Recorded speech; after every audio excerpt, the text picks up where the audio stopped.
essentially, like, the way it'll happen is at the beginning when we're not in game, I'll play, like, a little bit of the video, then we'll talk about it, and while we're talking about it, we'll kind of be on, like, what I'm streaming, and that way we can add, like, visuals to it instead of just having to imagine everything in our head, right? But actually right now we can start with that screen. I hope everyone can switch between them, alright? Let me know if you can't. But I just wanted to make sure that we all started at the same place, and I wanted to, like, get some vocabulary that I'm using out of the way, just because a lot of the time you'll see this vocabulary in videos, and it's we as a company sometimes don't use these words the same way, but in, like, these seminars and stuff and, like, when I'm speaking, this is what I mean. Feel free to, like, change it up in your own groups, and in your own, like, discussions and shit, but just clarifying first what I mean by, like, top, bottom, top right, top left, and all that stuff, these positions on this quadrant picture we've seen a lot of. Um, does anyone have any questions about it? Like, are they confused? And it's okay, like, don't, you know, be shy or, like, worried if you don't understand it. No? We good? Well, okay, so that's a diagram of the point, right? Yes, this is like Okay. yeah. So that's the diagram of the point when you're facing it. Yes, out of spawn. Okay. Just making sure everyone knows that when you're facing it. So when we're defending, top of point is toward camp, and when we're attacking, top of point is toward fort. Yeah, exactly. Yes, Always be exactly. farthest away from you. Like if you're Yeah. And the thing Yeah. is, like, if during the war at some point you're approaching the point from, say, the sides, this side is still left and this side is still right. What I'm saying is these callouts remain static, right, throughout the war, regardless of where your position and your point of view is in the moment. Another thing I wanted to say is we'll be touching on a couple of things today. You'll see these words thrown around: assassins, macro, micro, iframe. Assassins, in this context, includes teams of bows, muskets, hatchet greatsword players. Essentially, when we're talking about the entire army and how war flows, they play really similar roles. So we kind of just group them all up into one neat little word: assassins. So that's what I'm referring to, and that's what you'll see them referred to as in the video we'll be relying Anyone on that today. doesn't have a soul is an assassin. Remember that. All right, and next, yep, And Asians. Oh no! Don't say that. I'm allowed to say that. I'm allowed to say that. I'm Filipino. All right. So macro. When I say macro, I'm talking about something pertaining to the whole battlefield, especially the flow of it, how people are moving, enemies, allies, and when I sort of talk about us working on macro, it's just recognizing that better in the moment, being aware of it, and responding to it. Micro refers to our mechanics and our survivability. So it's essentially how we play, how well we use the tools at our disposal, and when we're in a given position, how well we make use of that. Iframes refer to the invincibility frames that you get from dodging, but there's also other stuff like riposte, evade, social distancing throw, and a bunch of other things. The point is, whenever we use iframe, either as a noun or as a verb, we're just talking about getting out of the way of something and using those frames to dodge it. Any questions about that? All right. If we don't, let's just quickly go over what I kind of want to do today, right? And I want you to keep sort of like three themes, just like start toying with them in your mind. I'm not super gonna explicitly like hammer down on them, especially like in this seminar, but just try to form those connections in your mind and how what we're talking about might connect to them. Those being space, body presence, and this idea of matching resources. So today I want us to talk about openings and how we're gonna do that. How we're gonna improve that, just because if we don't start off right, it's really difficult to get anything going, and it has been one of our weaknesses as a company.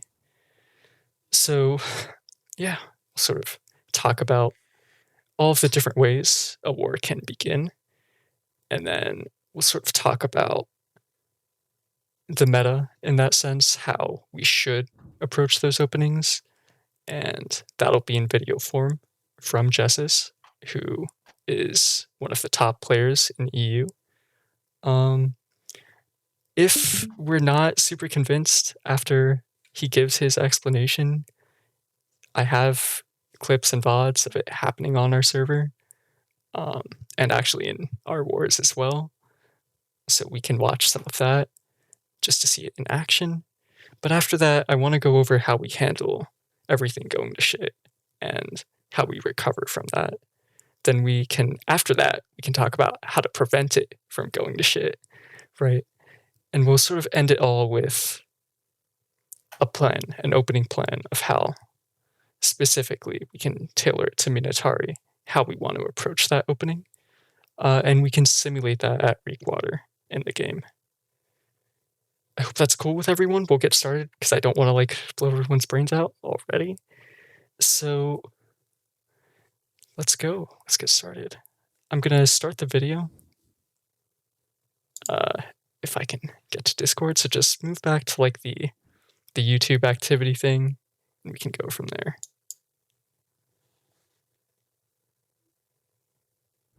Everyone good? I'm Yeah. gonna start it in 5 seconds. 5, Yep. 4, 3, 2, 1. Okay. So just off the bat, just a little bit of context. Did he start it? So off the bat, Oh, I did. Actually, I Okay. forgot some shit. Forgive me, I'm a little nervous. Could we pop back Okay. to my stream for a little bit? By the way, just real quick, if you're using the YouTube event, I Mhm. think everybody has to start it. I don't think I'm not It sure. started Oh, I for me can't when he control it? did. Did it? started. Okay. It started for me. No, yeah, 'Cause you it can everybody just control has to it. join it. But it Yeah. might make more But you need to sense join to the just activity. Oh, okay. Never Yeah, so you mind. need to join, that's it. Join the event. So everybody join the event, so that way he doesn't have to worry about it. And Draskell, thank you for putting this all together. I hate to ask, but Nothing how to do you worry about. join the event? There's Just like click a Join okay. the event. It says There's event a- up top, right Yeah. above Draskell's name. Join Oh. activity. Draskell's name. Join. Very top. It says event. Yeah, like Yeah, on the very voice top of the channel channel. name, like the label for it, yeah. All right. There it is. Awesome. Thank you. awesome. Let's try again. For sure. Before we start playing that though, I do want to go over what openings look like, because they're going to talk about it from like one kind of particular scenario on their server, and our server doesn't exactly look like that. Their server has changed as well. But in general, if we look at war VODs, there's 2 common openings. One is you go 50 men to either C or A, one of the extremity points, or we just fight around B, and we send all of our resources to B, try to capture space around that, and maybe send one group to one of the points, either C or A, to cap that while we try to take B. On our server, obviously, this B thing is happening a lot more. But in certain forts like Everfall, it is still meta, even in North America, to just go 50 men to C or 50 men to A. We can talk about these later, but I just want to provide some clarity on what was going on, just so we're not super confused about why we're talking about something that doesn't often happen on our server. The same principles apply though. So with that, let's hop back to the the YouTube event thing. I have no idea what happened. Oh no, did I Um, lose everyone? No, I see it. Nope. Nope, I see it. You're good. Okay. I'm gonna play it in 5 seconds again. 5, 4, 3, 2, 1. Like usually how the meta goes, I'm sure you guys have seen wars before. Oh, I'm not sure exactly I got how the that. meta is on your server and like how wars normally go on your server, but in most cases on our server, pretty much every company gives up one flag to begin with. Is that also how it is for you guys? Yeah, yeah. Okay, okay. So, so obviously, you know, this plan is kind of assuming that they're giving up C, right? The left flag. That is the most common thing that happens on Barry at least. So just, you know, obviously this is the pictures. I don't know if you guys are super familiar with quadrants. Are you familiar with quadrants? Yeah, I would say We so. will playing these quadrants. You guys playing quadrants as well? Yep, back in the nice moves, and we will do it. Okay. Yeah. So obviously like the big thing we're kind of looking at when we're looking at this is basically obviously assuming we've taken C and we're moving to the fight towards B. The big thing that everyone in the raid needs to understand is that even if, so like, you know, you might have a different number, let's say your top left quadrant or your back left quadrant or back right quadrant, or maybe even top right quadrant, or even the point. What everyone needs to understand is that quadrants aren't relevant at all until you've actually taken space, until you actually moved a good amount of bodies over and have like even battlefield, even playing ground basically. So in terms of like, let's say we've taken C for free and we're walking over towards B. The goal should always be, no matter what, to bring the fight over and take as much space as possible. So what I mean by that is basically like, even if let's say you're in group 1, right? And we're coming from C, if you're the first person that moves, your goal is, or the first person that's kind of getting an entry or walking into getting close to point, your goal should be to get over to this side as much as possible. Like that should be the goal always. Get over to this side. And the reason for that is because if you take the first, like let's say we come in here, if you take the first fight here on this side, you will constantly be staggered and it will be a front to back fight where defenders just have all their healers standing here for free and nothing will ever happen and the fight will just continue to be staggered at this place basically. Like nothing is going to be advanced at all. So everything you do on this side here should be everything you do on this entry where enemies should be defending and slowing you down and from taking space. Everything you do on this side here should be for the sake of taking space and getting over and getting as much control of everything around the point as possible. That's basically the goal. And so I'll have some videos to kind of show what I mean by that in terms of what you can do as a bruiser and what you can do as a mage, because for sure like in terms of your bruisers and your mages and kind of like your medium users and maybe even some of your heavies on the point players, this is the most relevant, right? Because you guys are the ones that will initiate. You guys are the ones that will take the space for the raid and create space for the raid to be able to move in and play freely all around the point as much as possible. So I'll show you guys what I mean, and I'll show you guys here. I'll have a video. So basically, like this is an example of me playing medium bruiser, where we take C for free. So just like I explained, and we move in on B as well in the same manner. And you'll see how it's not really that relevant which position you play in. All that matters is that me as an individual that moves in, that I'm not standing next to my teammates. Because whenever you do these kind of moves, your biggest enemies are not the enemies. It's not the red people. It's the blue people. The blue people are your biggest enemies when you move in like this. Because if me and 2 other blue people are holding hands and we're walking next to each other and we're walking in like this, they will all look to punish us and go crazy on us. But if it's just me, oh sorry, let me just move it like this. So if it's just me and all these guys all start looking at me and attack me, right? And they start using a lot of spells on just one individual, what do you think happens if there's like, let's say 5 people using spells on one person? My whole team will of course just come and collapse and make fun of them, or enemy will use all the resources on one person, which means that I have 49 other people freely able to get as much space as they want, right? So with this in mind, if we understand this concept here, it means that you guys as individuals, and you're gonna need a lot of them whenever you do these kind of entries, you're gonna need all your medium bruisers, mages, maybe even point players to understand as long as they're not holding hands with each other, you can move in as aggressively as you can, as much as possible, and take as much space as possible. Okay, I'll show you, like, look, these guys, they don't want to hit me because I'm moving as an individual, and they understand that they're not allowed to hit me. So I just move in here and take space for free, basically. And obviously you can see also how my raid is moving. So I move over and just create a little bit of space. I move back up, and you see, so what you guys are probably experiencing a lot in your raid is you might have the same kind of situation happen, where you just have a lot of people on your backline, and maybe even a lot of people on the bonfire too. And this can happen a lot. But what the ones that will really make a big difference on the initial, the ones that make the difference maker, are the individuals that are standing up here and doing work up here.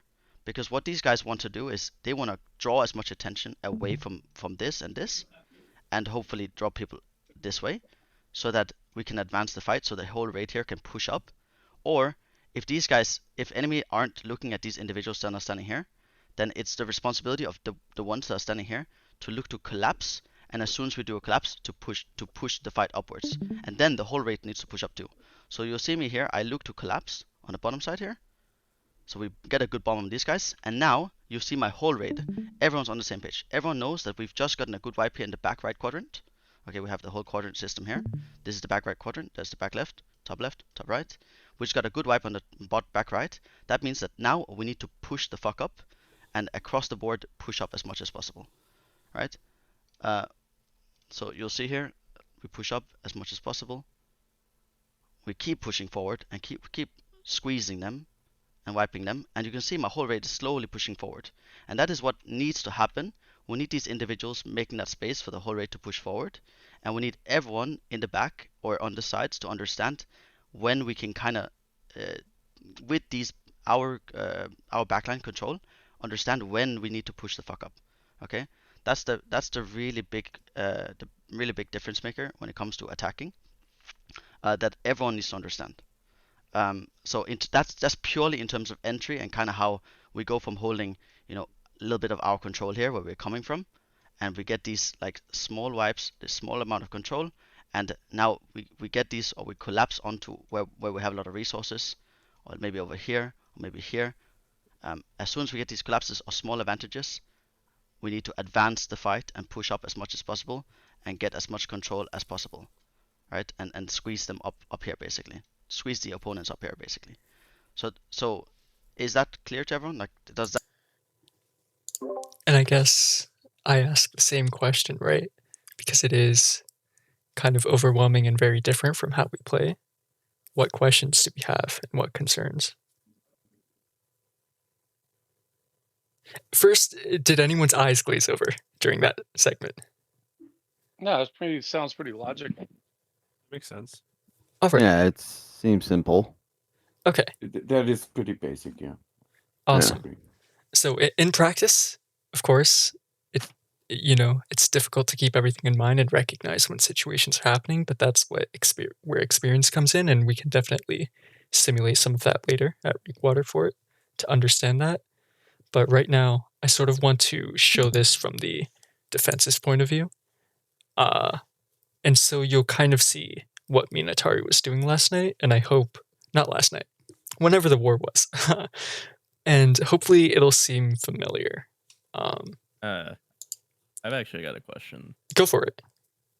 So, coming from like a healer's point of view, pretty much my whole thought process, like watching like the teams like fan out, is how should the healers be positioning to deal with that? Because I could see a lot of healers getting in a position where they're out of range to DE.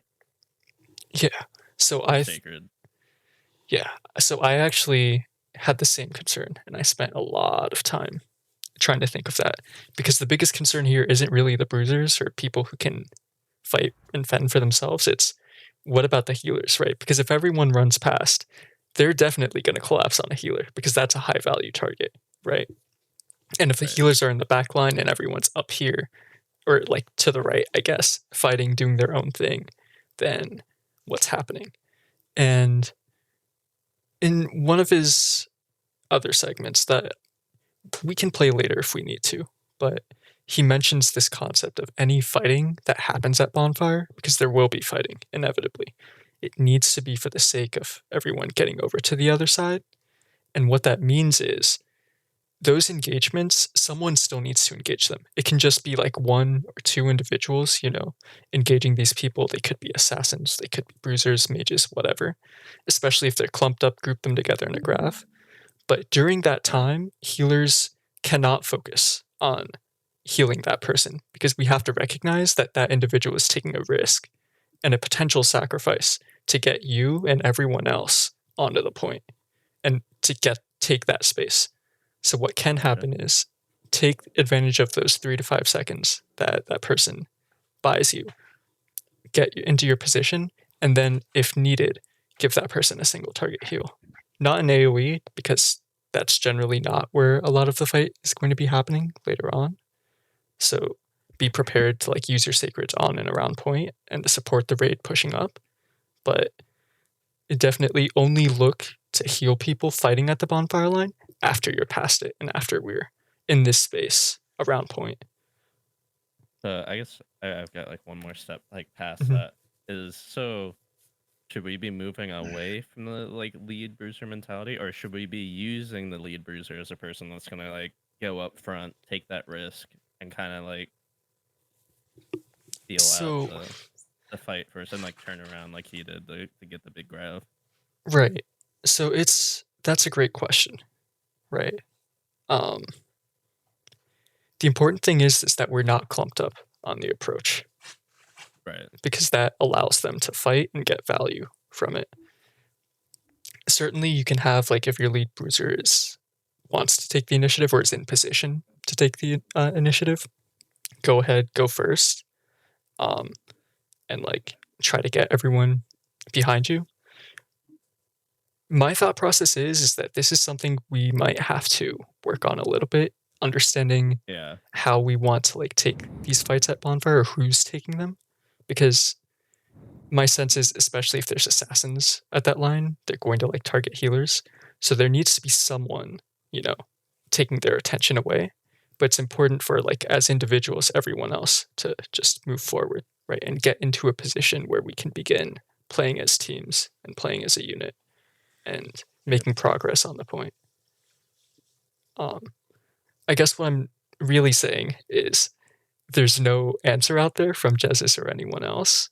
So the best thing we can do is take the principles we have, apply it to the situation that we see, and sort of work on it from there. I thought it was interesting how he said, your biggest enemies are the blue guys, and like you were kind of saying, like don't clump up, and on the reverse of that, like he's like a good players, like the red team's not going to waste their skills on one player, so we have to think of that as well, where we're not just clumping into this one player getting the kill because we just created the clump. So it's Mhm. almost like left click, don't waste your skills. That person should go down easy and fast. Mhm. Yeah, and like in the price check stiff thing that Gent posted, like that VOD, we do see that in practice.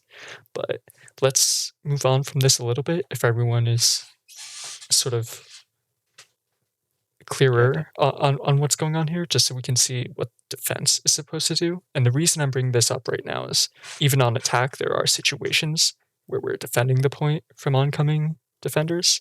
For instance, when we took A and like they were sending people, right?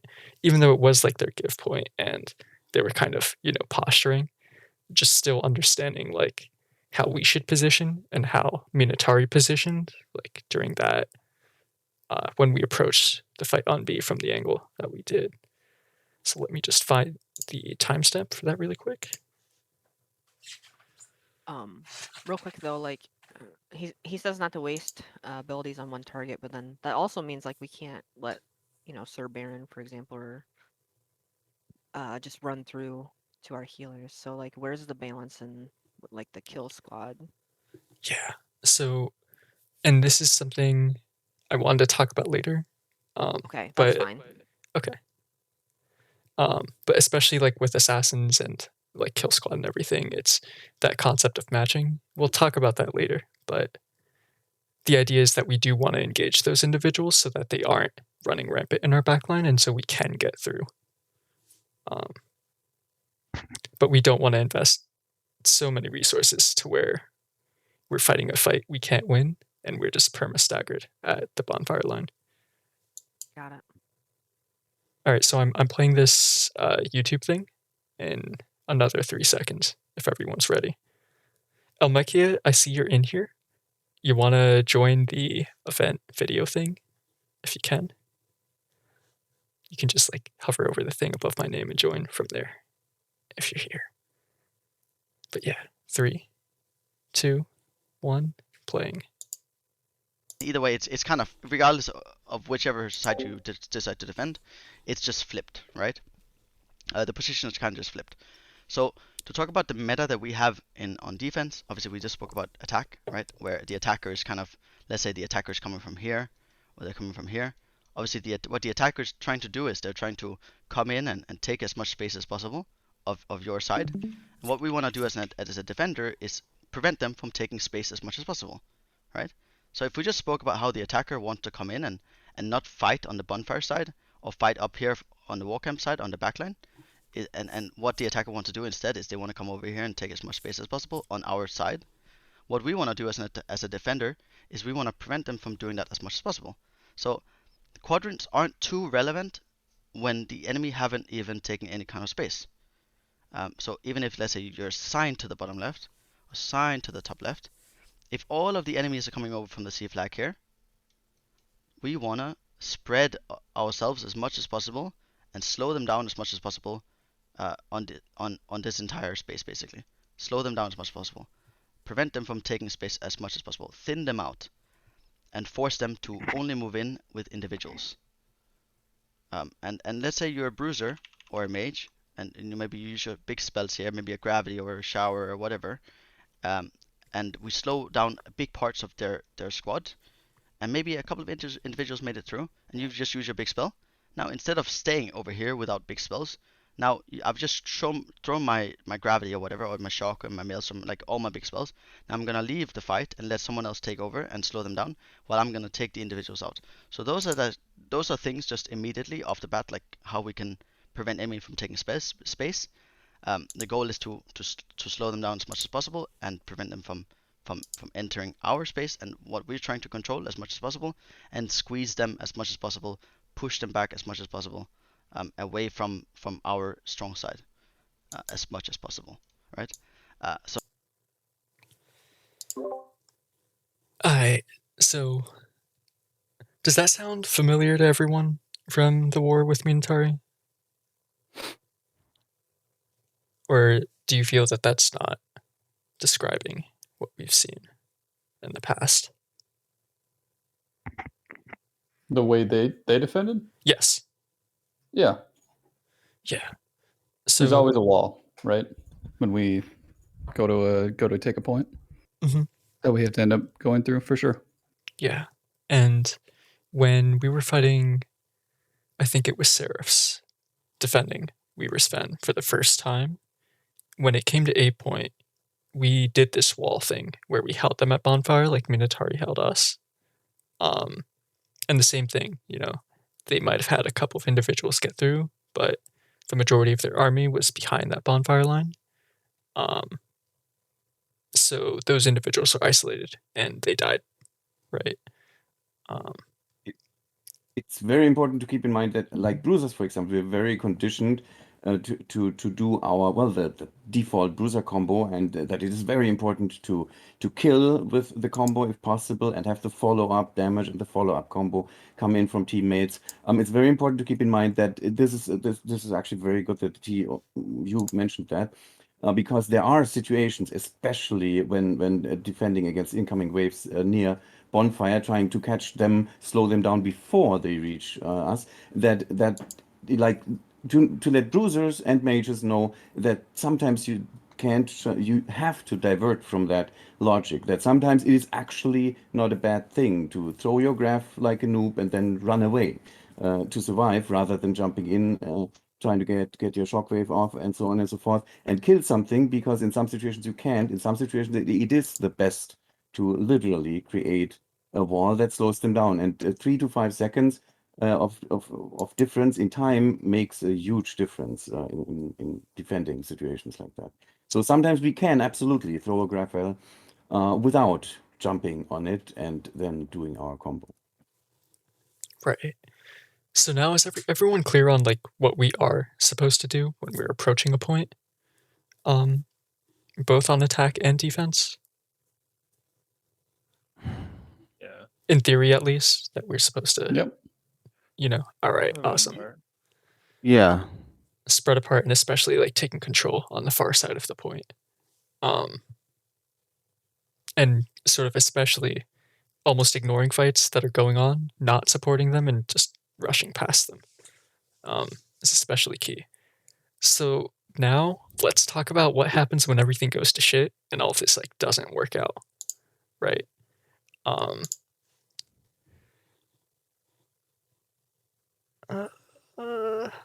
It's here somewhere. There we go. I have one actually. What if they do not try to defend the point, but actually push, like play aggressive as defenders? Like, so what you mean is, let's say the defenders, they push out here and they attack you guys and try to squeeze you and push you away, right? Yeah. Yeah. So, like that obviously happens a lot. Like, and you might experience this a lot where maybe some of your healers they run to Narnia. You know, a little bit of a funny clip from Mika where people ran to Weaver's Fen and stuff. But the goal obviously is that if let's say enemy, I mean, the goal is to bolster your bot line as much as possible or your bot side as much as possible. So that you don't get pushed back, you know, as much as possible. If for some reason you got very staggered, let's say on the bonfire side, or you got pushed super far back, you must just do full resets. You must just all go back here and then try again and take as much space as possible and try again. So that's if everything is fucked. If things like, let's say you know you have, let's say, all this control, right, and now enemy decides to push in here, again you just need to pay attention to what's actually going on. Like, let's say you're a healer here, right? You're standing here and you're healing your group as much as possible. If you just need to open your eyes, basically. If these guys are sending it over from the right side and they're funneling from the right side, you have a couple of options. You can either lean a little bit more, like swing a little bit more over towards the left side, and your group can kind of like receive them here. And then once they receive them here and match them, and let's say we win out, then they start to push up too, and then you can kind of swing back over. The other option you have as well is, let's say we have this amount of control here, and let's say it's very obvious that enemy is sending it in like in this manner, and you know we start to get squeezed a little bit or pushed this way a little bit, unless you're a healer standing here. One thing I don't see a lot of healers do is that you can also, no joke, move up in this manner. You can literally go opposite. And what I mean by that is, like, I will very often see, like, let's say a healer standing here, and someone comes and attacks this healer in this manner. This healer just walks in to all the other healers. Okay, all his. I'm sorry. Was someone saying something? You just like went quiet. I was like, was wondering what happened. Oh no! I was just kind of letting the video play. Are we all on the video? Apparently, some wasn't. My bad. But it's paused. You're good. The video's paused for you. Oh my No, god! it's playing for me. Drasco, you're fine. Yeah, You're fine. just don't touch it unless you're Draskell, because otherwise it's going to go off of whatever you input. If you don't touch it, it goes off of Draskell's input. There you go. All right. We're at 19:05, by the way, if anyone wants to catch up. And the segment started at 16 something, like 20 or whatever. You can find it. Friend, all his teammates here, and now they all just get grouped up and go on. Now we have like 10 healers holding hands, right? And that's the goal of the assassin. So very often what I will also recommend healers to do is, if they get attacked like this, you can also go like this. This is an option as well. But what we want in general across the board is, if we have all of our groups playing like this, we want as many healers spread out as possible across the board, just as spread as possible, and avoid holding hands as much as possible. Okay, and again, it is also why we put assassins here, is because we want to avoid them being able to funnel in like this, and get that control, because again, if we lose this control in the back right here, something is really fucked. Okay, it can happen where, like, let's say you know, we get this control initially, we push up, and then we get this control, and then they still kind of go for this control. Again, then it becomes the responsibility of the ones up here to quickly collapse and then push back up, Or if we want to trade, like let's say we got backward control, we push up here, and we can tell that we have, for the most part, like pretty much full control, and even the point is ticking, then just ignore what's going on back here. Like move on. And even some of our healers can legit move up here, move up here, move up here if needed. Like no joke. Sometimes, again, this is what you need to understand. As long as you're not walking inside of like bows or muskets, sometimes moving in to where all the reds are is safer than walking over to where your teammate blues are. It's just about awareness. But one of the worst things you can ever do as a healer is if you get attacked. Okay, this is the wrong picture. If you get attacked, one of the worst things you can do is running to Narnia. This is one of the worst things you can ever do. One of the best things you can do ever is if you're standing here and you get attacked, is either run towards your teammate or run through your teammate and get past them, or running opposite of where they're coming from. Those are usually your best options. Any other questions? So I know we touched on some things that we haven't talked about yet. We will talk about them later. Especially just as an intro to how healers can respond to pressure that's coming bottom right. But he mentioned this concept of a full reset, and I want to talk more about that, on what that really means and how we do it when it's called. I think that's something really important for us to get down so that we can recover from situations where our opening doesn't work out that day or for whatever reason. So if we can all pop back to my stream individually, like the stream that I'm actually streaming.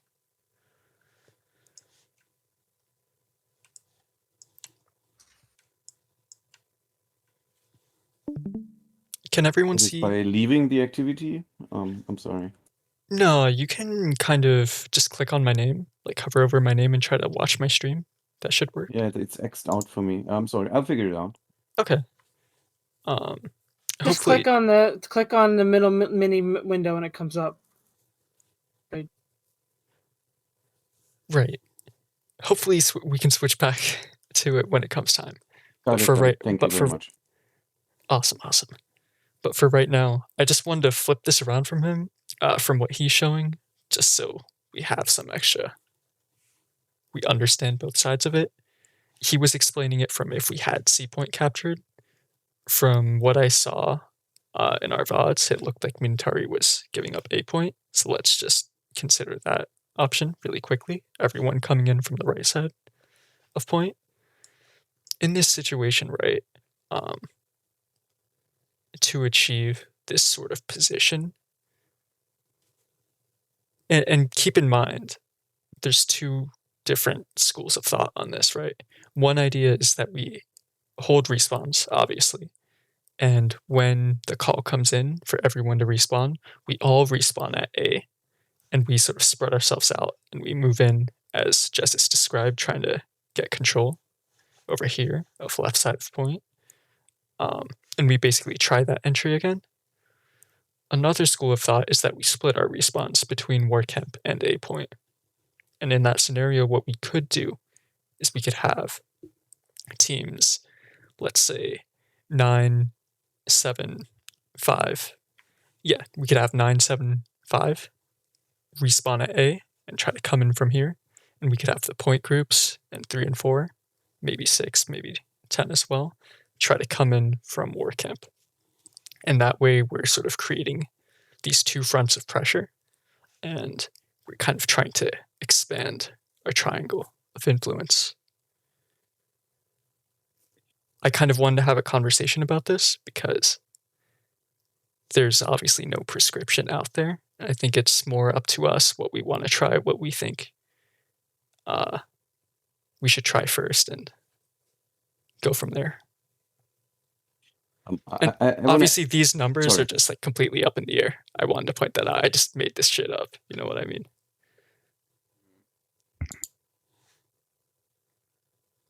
I would like to add something to that, because we were struggling with that on Legacy for a long time against a much stronger company that had taken over the entire map, and we lost countless wars until we started winning finally. What we started doing when we started winning was we had the main shot when it was clear that things go to shit and we were losing presence in quadrants or on the point.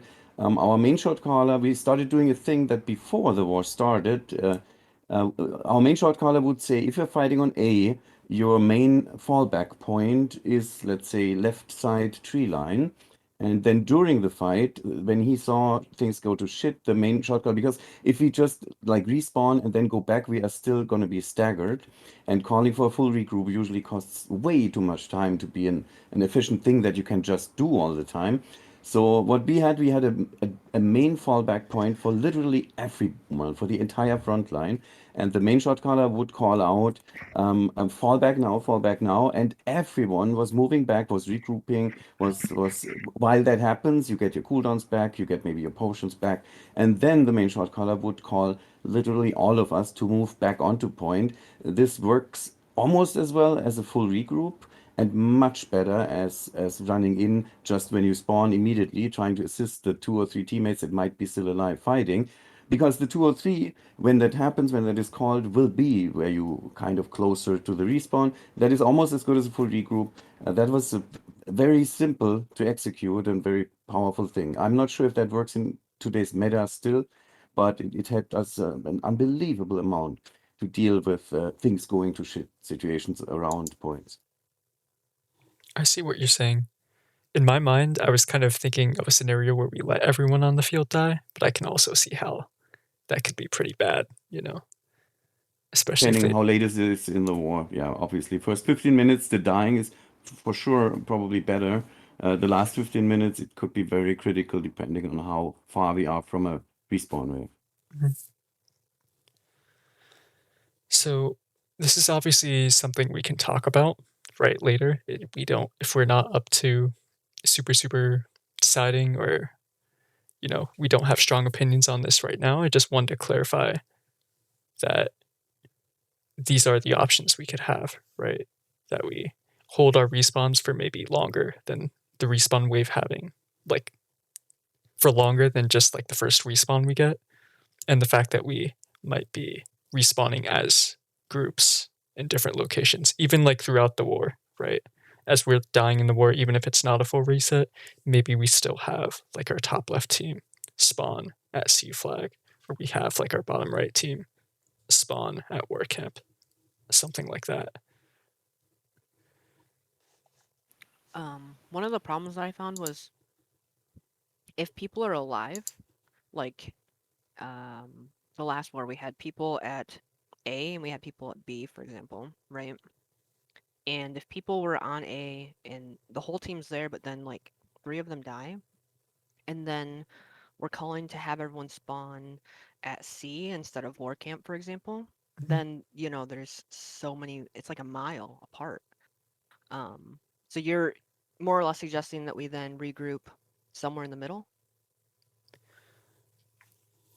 To be completely honest with you, I'm not entirely sure, and I kind of wanted to have this conversation with it. Like, in that situation, is it better for that isolated individual to just throw themselves into like a fight or something and just die, right?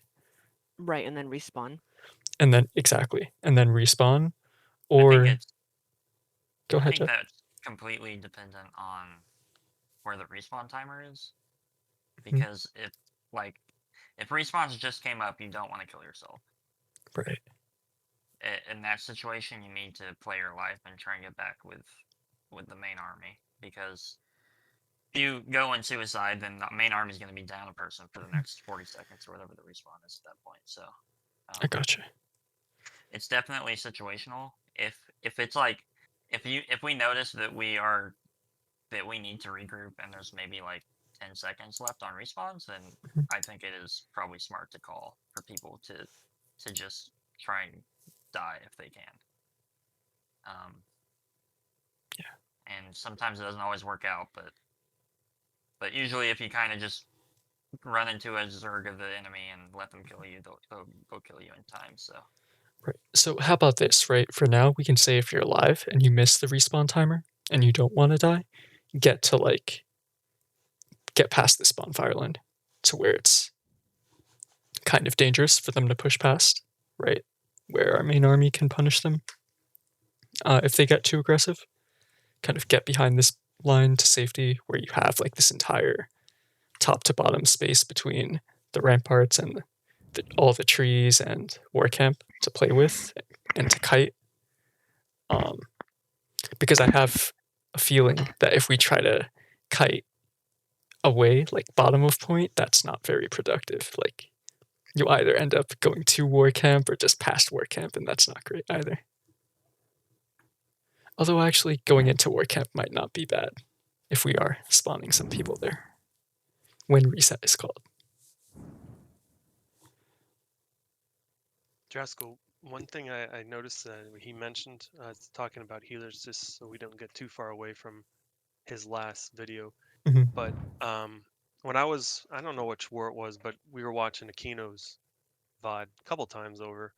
But when he got attacked, like he just found the position where there was a space, and he was literally on the side of the enemy side and still doing his job, and healing.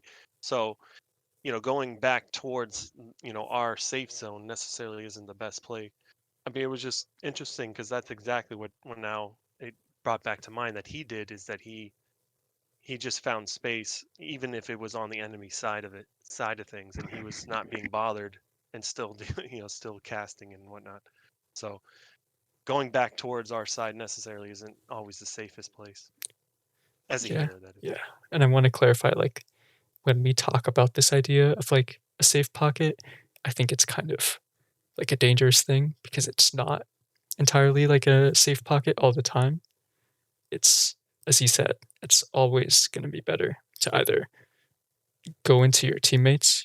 You probably have bruisers, right?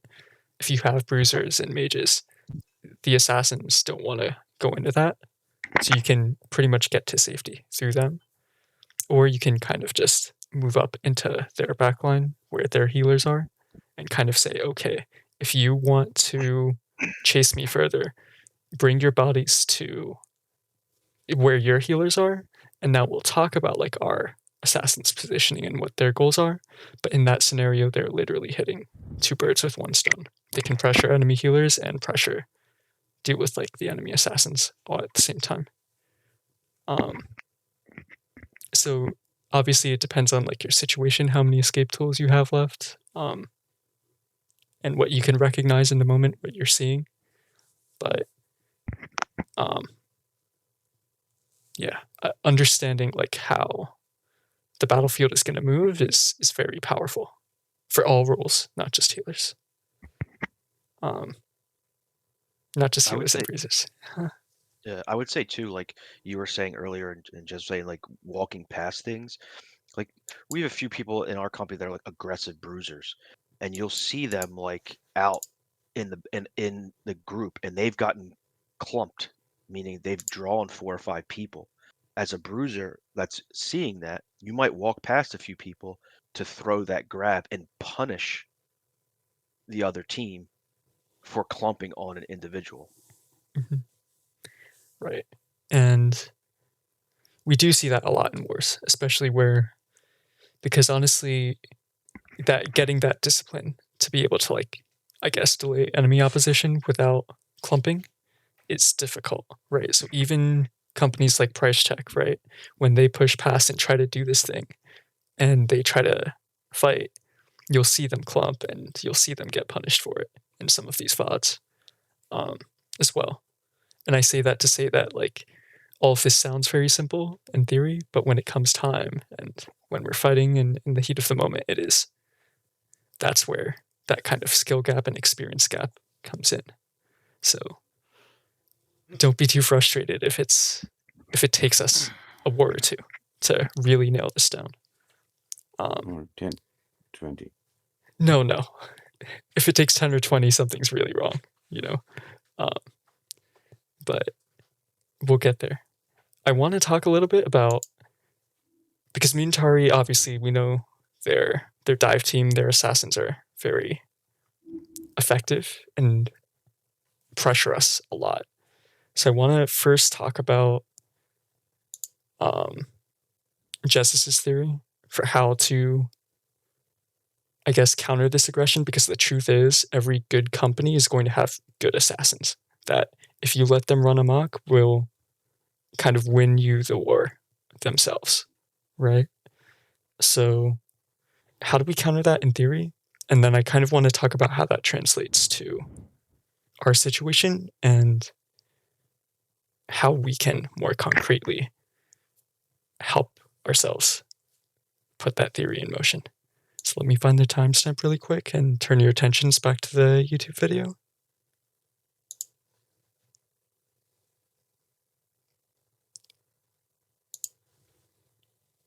All right, I'm going to play in 3 seconds. 3, 2, 1, playing. Another thing on the flag that we haven't really addressed too much is how do our assassins want to play, and what can we do in terms of split pushing too. So the meta at the moment, at least what we have been doing for the most part in 2.0, is we've most of the time had our assassin groups here. So we have one group here, and then we have another group here. So they kind of like play in between, but for the most part they assist our maybe backline and kind of this space and up this way as well. And they kind of assist helping these guys achieve what it is we just spoke about, right? Get that bot line control and then push the fuck up. So they assist this, but they also look towards the side point a little bit as well. And you can also look to invest an actual normal group on the side point itself to do a little bit of split pushing action. So that's an option as well. But for the most part, in most cases, you can put your assassins in this manner, where you can assist both and help us advance the fight up on the right side. Or you can also, if you feel like that's maybe a little bit too much resources on the right side, you can also put one assassin group here and one assassin group up here, and then kind of split the resources on both ends. It just depends on what you want to do. Again, the most important thing that assassins need to understand is, or the goal of the assassins is to make, again, the army able to push their lead as much as possible, making the army as useful as possible, because it becomes easier as an assassin to take people out if we have control. Okay, so if let's say group 3 has managed to get up here, and we just have all this control here, that forces the enemy to be a lot more thinned out, and a lot of the beefy boys from the defenders are then forced to go on the point, and the healers then become very singled out and very isolated, right?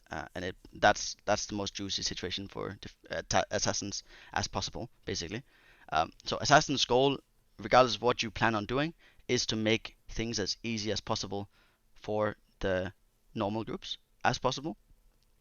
Yep. All right, and I want to expand on what he's saying here, right? Because he doesn't say it directly here, and I had a little bit of trouble tracking down where exactly he said it explicitly. But the concept we need to understand is when our healers are so heavily pressured like that and they can't find safety and can't find good positions to do their jobs from, our raid can not only not progress, but it becomes very, very challenging to hold our ground at all. So what we see happen in all of our wars, and it's very natural, is that we end up having to fall back, play safer. You don't take those risks. You don't engage as much. You don't fight for ground. You don't hard fight for it. And as a result, we lose a lot of ground at the same time. Like, our healers are getting pressured. And what ends up happening is any pressure that our kill team is applying to enemy healers doesn't matter, because the raid can't capitalize on it. So to be explicit, what he's saying here is that the role of the assassins is to match enemy assassins and to kind of make it so that they're shooting at our assassins and not at our healers, kind of taking all of that aggro and attention away from our healers and making it difficult for them to play their game at all. Does anyone kind of have questions, concerns about that statement? It was pretty self-explanatory there. All right. So to be I clear, guess, I'm sorry to interrupt here, Bob. I guess in a situation, if our assassin groups are kind of getting outplayed, maybe it just happens that just a tide of war and these things happen. Is there teams that will support the assassins group? And if so, like, what's the composition of that group that would be most effective to kind of peel for the assassins if they need? Or is that even an option? So that's actually a great question. And I'm really glad that you brought that up because that's where I wanted to go. So what's happening in higher tier competition right now, particularly in the EU, is that we see a bruiser group, sometimes 2 bruiser groups, assisting these assassin teams. And what I mean by that is you'll have the mages kind of putting it down their ice showers on the enemy like bows, the enemy greatsword players, forcing them to like move, reposition. They'll be playing Oblivions down, they'll be screaming them, all of these sort of like CC things just to annoy them, right? Literally just to take attention, all at the same time that the friendly assassins are still shooting and like pressuring enemy assassins. So they're essentially just helping our assassins win that assassin fight. Because what happens is if our assassins beat their assassins, say we end up like killing some of them, or if some of them have to retreat into like Narnia or something and stay away from the battle, that's a window of opportunity that our assassins can begin pressuring their healers at the same time that our raid, and we'll talk about this in future seminars and how bruisers kind of set up for assassins in these scenarios, we'll have these isolated targets and assassins can quite easily just target switch really quick, pressure them, take them out if possible, and then when the assassins return to the fight, just go straight back to dogging them and not letting them play the game. We had bruiser groups pre-assigned for that function.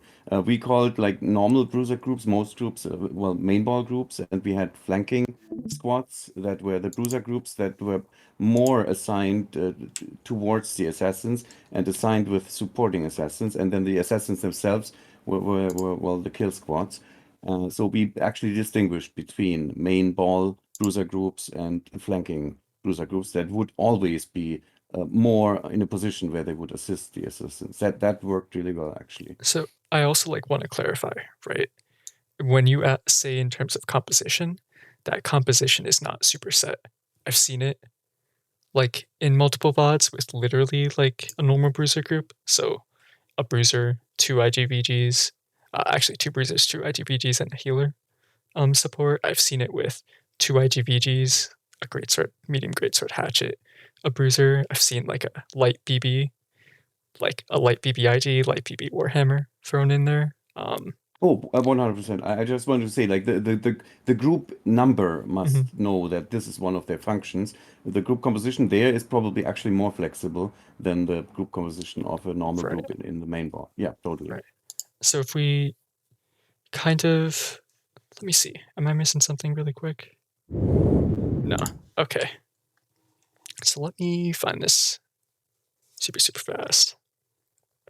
Yeah, if we like turn our attention like back to my stream really quick, I guess an idea I had was that we can invest like one of like our groups that aren't assassin groups into helping our assassins sort of like match the enemy assassins. But that comes later on. I'm thinking in terms of the openings specifically, when we're all running down. Assassins can, obviously we have 9 and 10, right? I'm assuming we have 2 assassin groups. We can kind of split them left side, right side, just to contest wherever they are. And we also have 2 bruiser groups running with both of them, with the Your intention stream of like, isn't showing. is it not? No, No you're shot. not streaming. Yeah. Okay. I apologize for that. No, you're good. I'm Um, letting you know before you go further. Thank you. No problem. Unfortunately, I don't think I misplaced the visual for it, but it is what it is. I can just use my mouse or something. What I'm saying is when we have our assassin groups and our main raid move up in the opening, right? I'm assuming we're fighting for beat control here. But same concept applies if we're just approaching it from the sides from one of the points. When our assassin team is seeking out the enemy assassins to try to match them, they're accompanied by 2 bruiser groups as well. And these bruiser groups want space, but they're also there to help Ice Storm for the assassins and to help them get that little bit of like edge in the opening moments of that assassin duel. So when we're fighting for this initial control, are like those assassins, like the enemy assassins, are occupied, and our assassins won't just get like straight up overrun because they're in the middle of like bruiser groups, who will contest these assassins as well. Am I kind of making sense here? Because I don't want to imply that like everyone clump up onto like the enemy assassins. What I'm trying to say instead is that we set up for our assassins instead of focusing like as bruisers and bruiser groups on the enemy assassins. And if we Just notice, like It makes sense. like an emergency plan per se. right? So it's kind of like escorts, right? Like you're escorting them to the position, making sure that like our assassins aren't immediately run over by the enemy assassins, and that there is a contest going on between them. We especially make sure that they don't have free entry, that they aren't wrapping around like from Narnia into our backline. If that happens, our assassins also need to wrap into Narnia to match them, right? But Correct me as if he, I'm wrong, Draskell. Like yeah, what you're saying is, say our 10 assassins, if you will, lost Mhm. to their 10 assassins. Someone would make a call, and let's just say Group 6 is support for the assassins. Group 6 peel for assassins behind bottom, and they would designate an area, so then they would peel. It's almost like we can't move forward until we get that part down. You said it would be one group, maybe another group is also the secondary peel. But that's basically, am I understanding you correctly? That's basically what you're saying. yeah, I'm saying we have like a designated like assassin support group, where we can call on them to do it. I also want to clarify though that, and we'll talk about the quadrant system and the roles and responsibilities later. Everyone assigned to the bottom half has like a shared responsibility in collapsing when there is like heavy assassin presence. So again, don't like have like 5 people running in from the same direction onto like 2 people. That's bad. But understand that if you see assassins having free reign and a fight going on in there that could use assistance and you don't have immediate value to provide, I guess, in your immediate vicinity, it is our responsibility as the bottom half players to make sure those assassins are at least pushed away, if not killed, right? So there is some shared responsibility in the bottom quadrant. So as an example, Mhm. what would you say we do in this situation? I don't want to speak for the assassin team, but they were giving feedback that like it was almost like they were walking out of war camp and they were just getting dropped. So in that scenario, a group 4, a bruiser group, a group 6, your group, Mhm.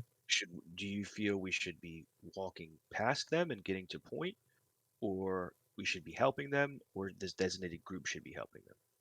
I think designate group. And what I mean by that is like, say that designated group has 2 ice gauntlets. I think it's really crucial for that group to have 2 ice gauntlets. We can have, say we have 2 assassin teams and say they're on like 2, they're far from each other, right? Like they're not super connected. We can have those 2 ice gauntlets move and split off to support both assassin teams, if that is what's happening. But based on what I've seen from like EU VODs, the Ice Gauntlet, Void Gauntlet as well, but especially the Ice Gauntlet is really, really powerful in curbing assassin momentum, like the enemy assassin momentum. Because you have Shower, you have Storm, and if you get super, super pressured, you always have Entomb. And that combined with like healers and all the players around you is usually good enough for you to survive, even in like really shitty situations.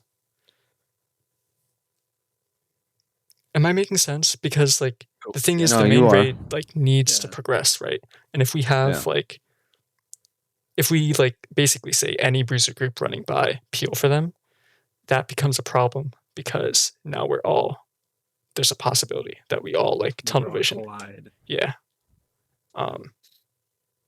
But this is all theory, right? It is very possible that in practice, like, we may decide that we have to be more flexible with it and identify, like, if there's no group helping them, you jump in and help them until that support group arrives and takes over from you, and then you can kind of like switch, like a baton pass.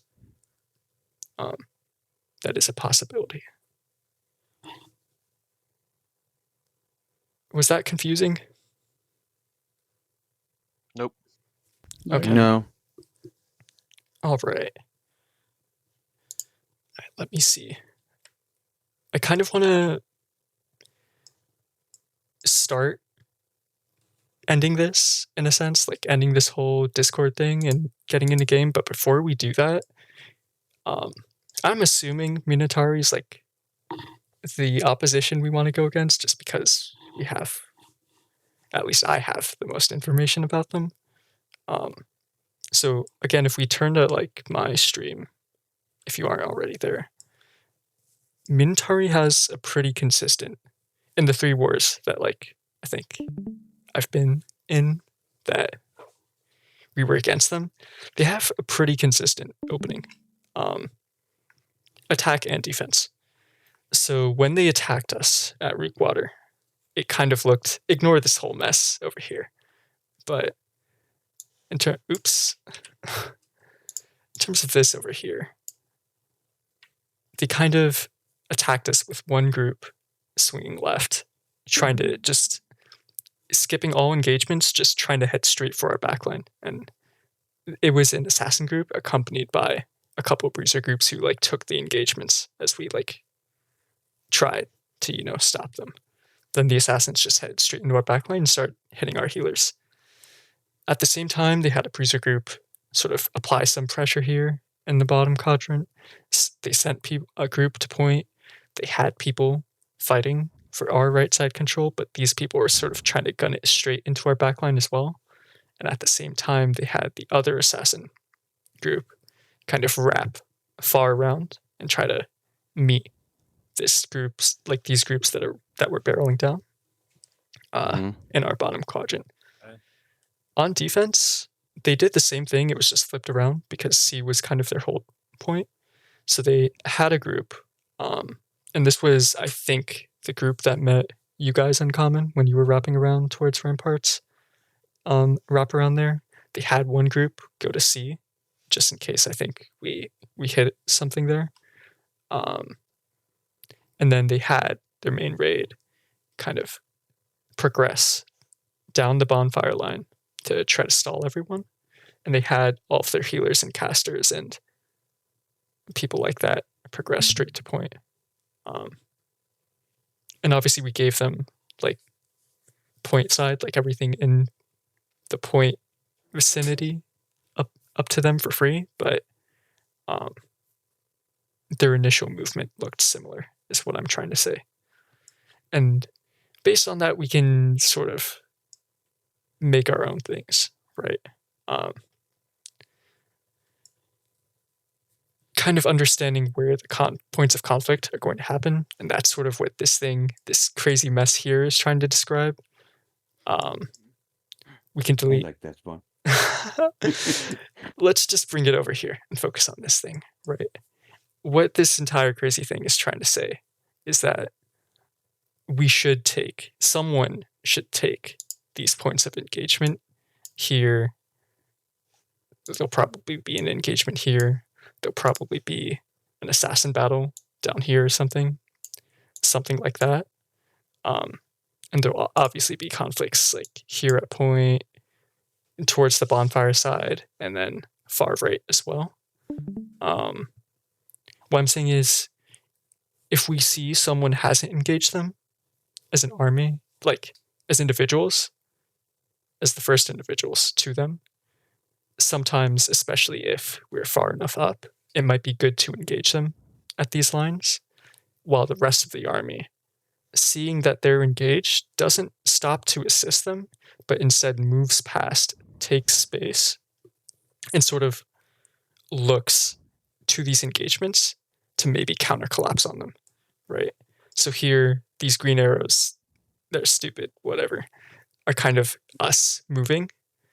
And the dotted green arrows are kind of places we might want to take space. And the blue arrows, the blue dotted arrows, are like us counter collapsing, right, on them. And I was thinking something like this might be a better opening, because this way we're engaging all of these people. But as long as the rest of our army understands the principles that we need to take space, and move past these engagements, that's why these engagements are being taken. As long as we do that and we take and control this space, it's all right. You know, we can collapse. Because the thing is, I've noticed it's pretty rare for bruiser groups that have their healers basically able to free cast to go down really quickly. Especially in the opening moments of war, because they just have the full concentration of their healers on them. So they'll have like either sacreds, they'll have their single target heals. Obviously, they know how to dodge. They have full uptime on all of their defensive resources like gem dust, oak flesh, whatever. So it's unlikely that there will be kills here unless we get an angle on them and we start hitting them from behind and cutting off and isolating them from their healers and support line. Am I kind of making sense there? Yeah, that's how they So- attack normally, right? Mhm. You've seen this whole thing. So I'm assuming that like during the initial push that we're like on the people on the edges up as we're running to point Mhm. are trying to delay. Like if they see the assassins running past, nobody's engaging them. Just try to delay them. Yes. And then continue pushing forward to up defend point. Not necessarily kill them, but Right, we're not looking for kills. We just want to delay the assassins, and more particularly, you're delaying the assassins until our assassins get there to start fighting them. And then as soon as you see that happen, your value there is not as much, especially if you're a bruiser. You have more value looking elsewhere to collapse on other things. So what I'm saying is path like these assassins, or even path like enemy bruisers that are coming to them, by like a couple of seconds for us to move faster up into position. But especially for assassins, I wouldn't like spend a graph on assassins unless they're playing really bad and super clumped up. I agree with pretty much everything you said, and I love Jesse. He's one of the very few YouTubers I regularly watch. But to me personally, it feels a little like we're skipping the part where we need to get a good team play and good soldiering on a team level down pretty much perfectly before it feels to me, before we can move on to much more complex army-wide strategies. Not that we should neglect them or anything, but what we're doing right now, that is very, very high level already, from my perspective at least. And this will work wonders once we have the team play on a team level down. But I feel like that is still sometimes a bit our weakness, maybe. Sure. Like if we, yeah. So how about this? If we can buy me 2 extra minutes of video watching, I'm sorry to put you guys through so much of this. I'll try to cut it down in the future. But we can introduce some of the roles and what we want to orient our team around when we find ourselves in a situation like this. I don't want to get too ahead of ourselves. I guess what I'm trying to say is the reason I'm not focusing on team play right now and I'm focusing on the opening is because that's something we can approach as individuals. When we start talking about team play, at least in my mind, there's clump mechanics involved and reading the enemy movement and sort of positioning yourself to be there and to be effective. And that individual stuff definitely factors in heavily into your team being able to perform the role that they're meant to on a macro level. And I sort of felt like that stuff wasn't applicable if we can't even get into a position where our teams can start playing together. Am I kind of making sense there? He's just giving I a was game talking about the plan. micro level rather than the macro level. I mean, if a team is completely spread out, once shit hits the fan, once they get punched in the face, and can't ever even regroup as a team, then that team will never be able to effectively play a position. So I meant we need to get down team play on a team level. Not individual skill is like we're past that point, but we're I see not what you're saying. past the let's get the team play down All right, so point I want to as a clarify team. that, right? So it becomes a lot easier for teams to be together and to see the same things if we have a similar understanding of like what we're seeing on the battlefield, right? Like if we all seeing and recognizing the same thing and thinking of it the same way, and we understand how we as an army want to respond to it, but also how we as a team want to respond to it, like our place in that. At least I found personally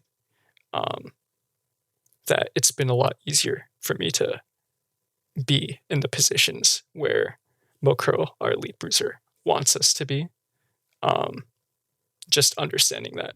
Like it's not something we have to actively micromanage with pinging our feet all the time. It's just we're seeing the same thing, we're playing from similar positions and recognizing the situation in similar ways. So we naturally understand how to like approach it, if that sort of makes sense. So I kind of want to get those fundamentals down. And then once we have that shared set, like that shared system, then we can start better understanding why we weren't where we were supposed to be on a team Andres, level. if I could just jump in here real quick. Mhm.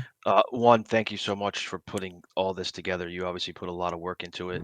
I really appreciate you, and everyone does. Appreciate you doing this. It's really great that you're taking the time to put all this together. You have some notes, you have slides. Amazing job. I would just say too, we kind of said everyone, an hour of your time, 10 o'clock. We're coming up on 10:20. If you wanted to, like maybe you said you want to do another 2 minutes, everyone's welcome to. I'm not saying that people should leave, but at least we can kind of do that 2 minutes, maybe wrap it up. Kind of gets like the law of diminishing returns where it starts to For be a sure. lot of information. So maybe we could do the 2 minutes, wrap it up, and everyone's certainly welcome to continue to ask questions and go for it. But at least we kind of like honor that time frame a little bit. Sure, that's my bad on that. I apologize. I lost All track. good. There's an awful lot of information you're giving us, so that's why it takes so long. Then I propose to you two things. We have two options here. We can head in game, try to simulate some of the stuff we talked about, make sure that we are actually on the same page for all of this stuff, or we can spend the 2 minutes kind of briefly introducing team responsibilities on this thing. Personally, I think that the in-game simulation would have more value, but it would also take a little bit longer. What are we thinking? I mean, I would toss that to Achilles a little bit, but I think I don't know. Some people could be getting a little burned out, maybe of like just digesting everything. It is a lot of information, so maybe just like taking the 2 minutes, and then the next time we schedule something, I don't know. Again, I'm only one person. We could start with because that I don't. maybe. Yeah, I don't know if everybody was necessarily. I didn't know, like prepared to go somewhere in game and do Oh, something. sure. I have a suggestion for that. The end game thing, maybe get like a sort of react, get answers, and try to schedule something so we know we have like at least 50 people to be there. Otherwise, it's kind of a waste of time. So we need to know we have 50 people that can be on point where they need to be for all that in-game stuff, right? Mm-hmm. I don't think we have 50 people in here right now, and I don't think all the people in here are going to show up in game. So Okay, that's fair. So we'll do the in-game stuff next time, right? Let's end this with a 2-minute introduction of sort of how of the quadrant system and the responsibilities of these people, top left, bottom right, things like that. And yeah, then we'll sort of like end it from there. I do have some parting words, but then we'll be good from there. Awesome. Let me just find this. Got it. I can do it, I promise. We can start from here. Yeah. Okay. Cool. So just to speak a little bit about one. Oh, to clarify for everyone, we're on the YouTube video. If you aren't there, I'll play in 3 seconds. 3, 2, 1, playing. Once you actually do kind of you've taken your space and you've kind of gotten people into the positions that you want them to be in, right? You have like your groups here and here and here. So just to speak very, very briefly on what the groups are kind of supposed to do, and in terms of like bruisers and mages and stuff like that. So obviously, you know, if you're a group in the back right here, right, and we get that back control like you just saw in the video, of course we get that control. We want to push up the fight as much as possible. And obviously maybe over here, you know, if you guys are playing like let's say in the back left here, and we get that backline control, then you guys probably should look to default on the point a little bit more and start building a tick, because on attack, right, what we're playing for is we're playing for taking space, getting as much outside of the point control as possible, but that outside control is only ever useful if we can build a tick, right? So basically, let's say you're in the back left. If you can find a really good value, let's say in your quadrant, go for it. If you can find really good value in your neighboring quadrant, go for it. But if there's not immediate really good value in your quadrant or the neighboring quadrant, you should probably default towards the point. The same kind of applies to the back right as well. You know, if there's like a lot of shit going on in the back line, or a lot of shit going on kind of in the back right or right side, then prioritize that. But again, you can also look to bomb onto the point, like with grabs and detonates and vines and things like that. Or if you listen to your shock collar, like your shock collar starts doing a countdown. Of course, what we're playing for this outside control as much as possible. But then with this outside control, you know, we might hear a bomb like, we're gonna look for a bomb in 5, 4, 3, 2, 1, and then boom, we come close to the point or on point itself, and we coordinate spells onto the point. Boom, we get a wipe on the point, and now we push out a little bit again and take more control, and a couple of people stay on the point and tick. So that's basically what we're playing for in terms of when we actually have control. And also just some general. So that's some things there. I don't remember if you talked about top left much, but for top left, it's pretty similar. Your job here is kind of to see if you have value left side of point. If not, you're sort of up here disrupting their backline, sort of getting them to dodge, getting them to move, distracting them from being able to provide heavy value elsewhere in the vicinity of the point.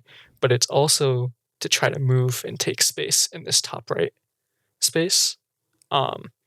Because the thing is, when we start hitting this top right space, we'll find that it becomes a lot easier for us to control the space bottom left. And when we control a lot of space bottom left, as he said, this group 1 over here can push up a little bit into this top left space, and we can be in a scenario, achieve a scenario where we control all 4 quadrants. So trying to get us to that ultimate progress is group 4's job. And it's kind of to control this. We'll talk about it later, but to control this, to contest this topside space and prevent like bulldozing from happening.